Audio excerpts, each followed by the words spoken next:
After what felt like a very weird and just really short build for Backlash 2025, the expectations set for the show were not super high at all. Given the disappointment from WrestleMania 41, given everything that happened from in between WrestleMania 41 and Backlash, and given the super short time frame that WWE had to build Backlash's card. And if you can remember back to last year's Backlash in France, it was a similar type of situation where the expectations were not super high. And last year's Backlash in France was arguably one of the most memorable shows from 2024. And while this one may not be on that level, I thought Backlash was actually really good. I thought all the matches were good and meaningful and had an impact to them. And it was a straight up and down wrestling show. There were no backstage segments, there were no promos cut. It was a straight wrestling show through and through. And I personally loved that.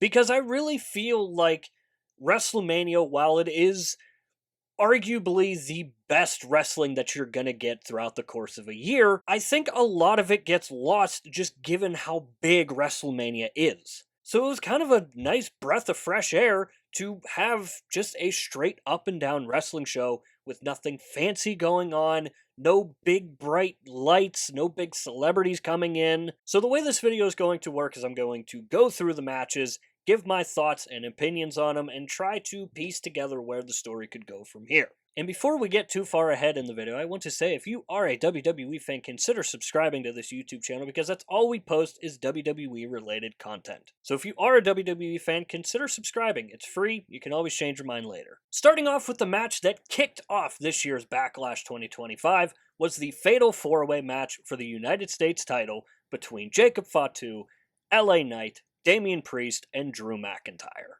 And this match was freaking awesome. In my predictions video, I said that it very well had the chance to be just as good, if not better, than the Fatal 4-Way match we got at WrestleMania. And I don't think I was too far off. This match was really freaking good.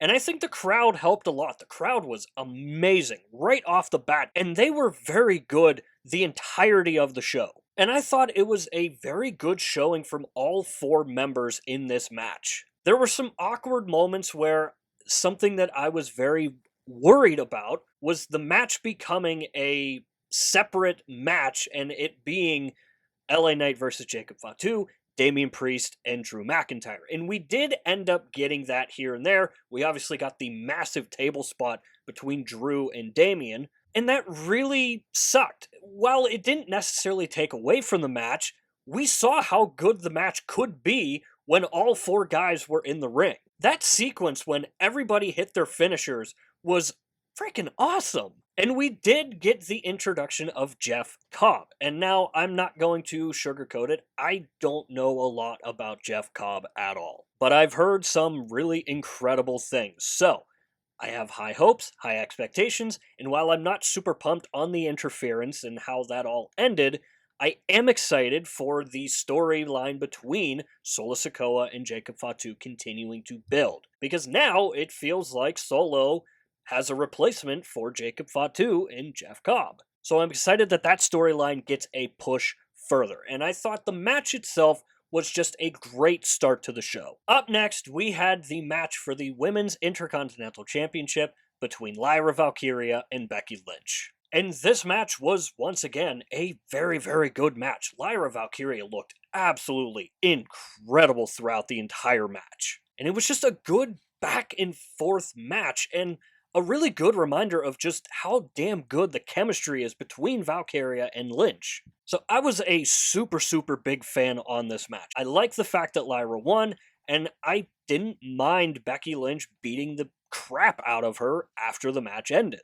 And it just made me want to see more between the two because their chemistry is so good. The match was so good. Now, I did really think that we were possibly going to get a returning Bayley in this match.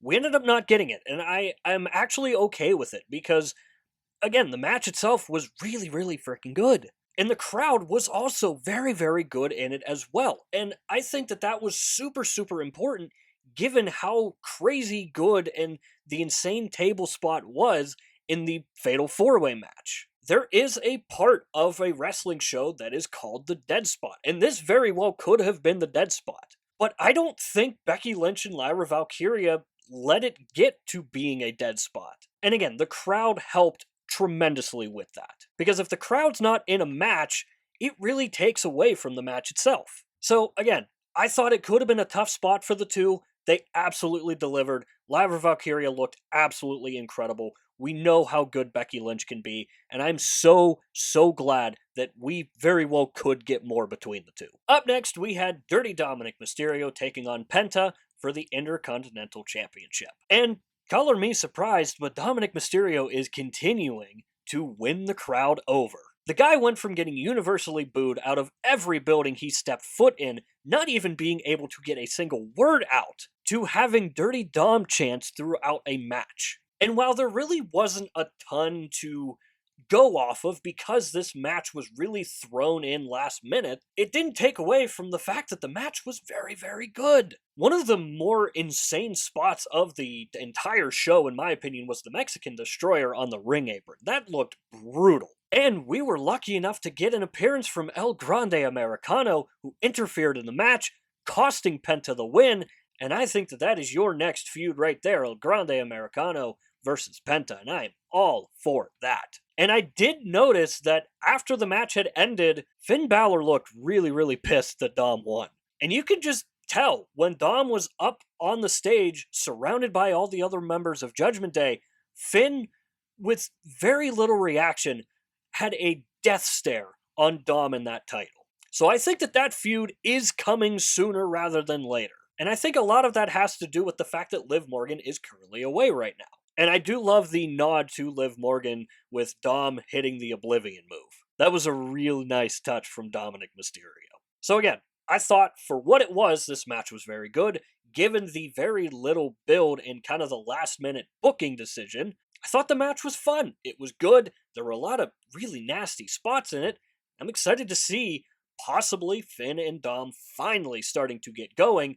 And I'm very excited about Penta and El Grande Americano. Up next, we have the match that had a lot of people worried, and that was Gunther versus Pat McAfee. And again, one thing that remained consistent throughout this entire show was the crowd being really good. And the match itself had no business being as good and as entertaining as it was. Because while, yes, it was a complete beatdown by Gunther on Pat McAfee still looked pretty dang good. And I thought what really brought this whole match together was Michael Cole, and not just him on commentary, but him also getting involved with Gunther, getting in the ring, trying to cheer on his good friend Pat McAfee. So Michael Cole really made this match feel really good. I mean, listen to the pop that he got when he just stood up and started walking to the ring. So I thought it was a genius decision to have Michael Cole be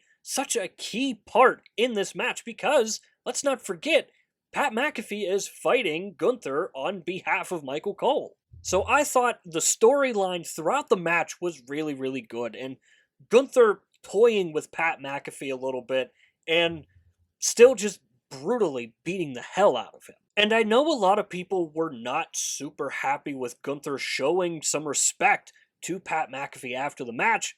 I'm perfectly okay with it. While some may argue that it is completely out of Gunther's character to show respect to a fellow wrestler, let's not forget Pat McAfee isn't an everyday wrestler. Had he had done this to someone like Sami Zayn or Jey Uso, something like that, I could understand that a little bit more. But the fact that Pat McAfee is typically on commentary, I'm perfectly okay with it because it's not a guy who lives and breathes wrestling. So I'm okay with Gunther showing respect. I actually really liked that fact. So again, this match was good. It had zero business being as good and as entertaining as it was. Michael Cole was fantastic throughout the match. As for what happens next with Gunther, I don't know. I really thought we were going to get a tease as to what's next for him. And that takes us to our main event. John Cena taking on Randy Orton in what is a timeless feud, and a feud that a lot of people were excited about, but a lot of people were curious to see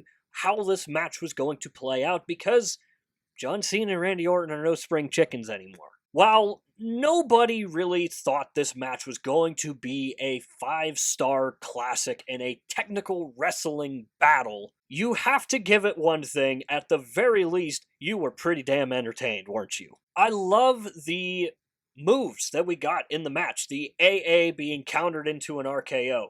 I loved the fact that we just got a straight out finisher fest. And I love how off the rails it got. And when I say it went off the rails, I don't mean it in the sense that it was sloppy by any means. I mean that it kind of turned into a street fight. We had the spot with the announce table, we had the second table spot, which I don't think anybody was kind of expecting, and we get R-Truth helping John Cena win, which makes total sense. He is his childhood hero, so of course he's going to try to help him win. So I'm curious to see where that goes, because we saw in the post-show press conference, John Cena deliver an AA to R-Truth through a table. So it seems like John Cena is not on board with R-Truth trying to give him some help, so I'm curious to see where we go with John Cena and R-Truth, possibly at Saturday night's main event. So, while you can argue that the match was overbooked, you got to take a look at everything that we got. We got pretty much 3 ref bumps, which I'm typically not a fan of. We had Randy Orton RKOing like all of the WWE executives, and we had the interference from R-Truth. That's a lot in one match, but god damn, it was such a fun ride. And being such a big Randy Orton fan, I want to see more between the two because they still just work so good together. So I hope it's not the end, and I kind of don't think it will be. Given how the match ended, I really could see this picking up again. So this is where I want to hear from you guys. What were your thoughts on Backlash St. Louis? Did it exceed your expectations? Did it not quite meet your expectations? Or was it pretty much what you thought it was going to be? Again, in my opinion, I thought the show was really freaking cool. I thought the crowd was great throughout the entirety of the show, which is not an easy thing to do, and especially when you compare it to last year's Backlash crowd in France, which was one of the best crowds we've ever seen at a WWE show. And I thought the matches were all very, very good. They had a lot of impact, and it didn't leave us with any major questions like WrestleMania did. And again, something that I mentioned at the beginning of this video, there were no promos, no backstage segments, no nothing like that. It was a straight wrestling show through and through. And I actually really, really liked it. The one thing that I don't really care for with the big PLE shows is sometimes the sheer amount of backstage segments, promos, celebrity appearances can really break up the flow of the show. We didn't have any of that with this show. Everything just flowed very nicely. It was all nice and pretty smooth. In terms of my thoughts on Backlash, again, I thought it was really awesome. So, again, let me know your thoughts about the show down below in the comments. And while you're down there, swing by the description and click the Linktree link.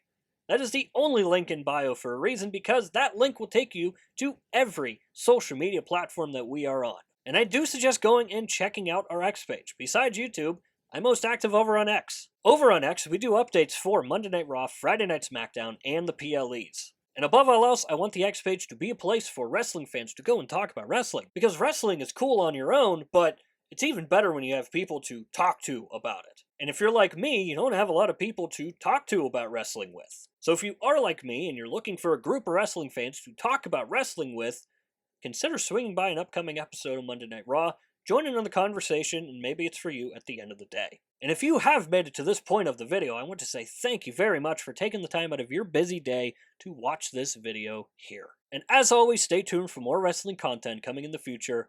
We'll see you next time.